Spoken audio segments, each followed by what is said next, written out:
প্রিয়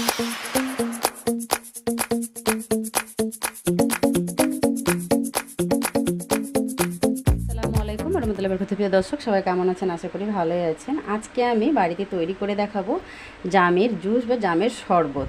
এখন বন্ধুরা প্রচুর বাজারে জাম উঠেছে। দেখুন, এখানে আমি পাকা পাকা একদম কালো কুচকুচে 500 গ্রাম জাম নিয়ে নিয়েছি। এখান থেকে আমি বেশ বড় বড় সাইজের একদম পাকা জামগুলো নিয়ে নিচ্ছি। তো আপনারাও এইভাবে একবার হলেও জামের শরবত বা জামের জুস খেয়ে দেখবেন। চলুন, আরও আমি এখানে কিছুগুলো নিয়ে নিচ্ছি। আজকের আমার এই জামের জুস বা শরবতের রেসিপিটা ভালো লেগে থাকলে চ্যানেলটাকে সাবস্ক্রাইব করে পাশে থাকা বেল আইকনটা প্রেস করে রাখবেন। আর ভিডিওটা ভালো লাগলে আপনারাও করে খেয়ে কমেন্টে অবশ্যই জানাবেন। তো এখানে আমি বেশ কিছুটা জাম নিয়ে নিয়েছি। এবারে আমি হাত দিয়ে চটকে চটকে এর বীজটাকে বের করে নেব। দেখুন, এইভাবে আমি বীজটাকে বের করে নিচ্ছি। সবগুলো বীজ একদম ছাড়ানো হয়ে গেছে, জামের খোসাটা আলাদা করে নিয়েছি। আর নিয়ে নিচ্ছি আমি এখানে একটা বাটি। এই বাটির মধ্যে ঢেলে আমি মেপে নিব যে কতটা হলো। দেখুন, এখানে হাফ বাটি হয়েছে। এটাকে আমি এবার একটা মিক্সিং জারের মধ্যে নিয়ে নিচ্ছি। মিক্সিং জার নিয়ে নিয়েছি। এখানে দিয়ে দিচ্ছি জামের বীজ ছাড়ানো খোসাটা। এখানে হাফ বাটি জামের বীজ ছাড়ানো খোসাটা নিয়ে নিলাম। সেই বাটিরই এখানে আমি নিয়েছি অল্প একটু কম আছে দেখুন জল। এই জলটা ঢেলে দিচ্ছি। বাটি দিলাম আমি, আরও এখানে এক বাটি দিয়ে দিচ্ছি।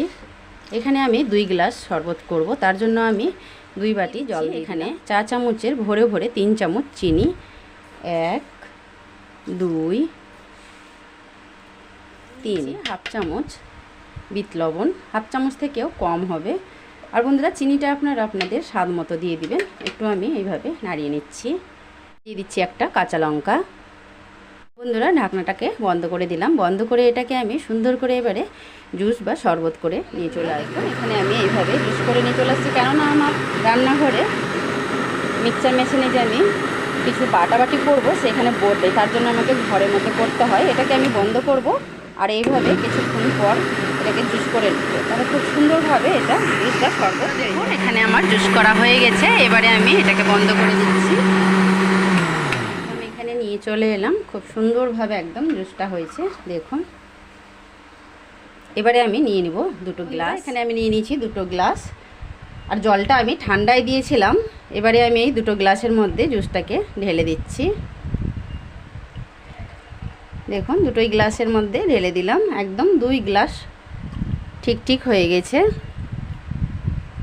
আমি দিয়ে দিচ্ছি অল্প করে লেবুর রস। এখানে আমি পাতিলেবু নিয়েছি, দুটোতেই আমি পাতিলেবুর রস অল্প করে দিয়ে দিলাম। একটু নাড়িয়ে নেব। তো বন্ধুরা, যাদেরকে জাম এমনি খেতে ভালো না লাগলে পরে এইভাবে একবার হলেও জুসটা তৈরি করে খাবেন, দেখবেন খুবই ভালো লাগবে। আর আমাদের বছরের ফল একবার খেতে হয় বন্ধুরা, তো অবশ্যই খাবেন। জাম আমাদের শরীরের জন্য খুবই উপকারিতা। দেখুন, এখানে আমি সুন্দর করে চামচ দিয়ে মিশিয়ে নিলাম। আর একটু দেখতে ভালো লাগার জন্য এইভাবে আমি জাম, লেবু আর টুথপিক দিয়ে সুন্দর করে পুদিনা পাতা দিয়ে আটকে দিয়েছি। তো বন্ধুরা, আজকের আমার এই জামের শরবত বা জুসের রেসিপিটা কেমন লেগেছে? ভালো লেগে থাকলে অবশ্যই চ্যানেলটাকে সাবস্ক্রাইব করে পাশে থাকা বেল আইকনটা প্রেস করে রাখবেন। বেশি বেশি করে সবাই শেয়ার করবেন। ভিডিওটা ভালো লাগলে একটা করে লাইক দিবেন। এরকম নতুন নতুন রেসিপি পেতে অবশ্যই বন্ধুরা আমাকে সাপোর্ট করে যাবেন। আবারও দেখা হবে নতুন কোনো রেসিপি নিয়ে। সবাই ভালো থাকবেন, সুস্থ থাকবেন। আল্লাহ হাফিজ।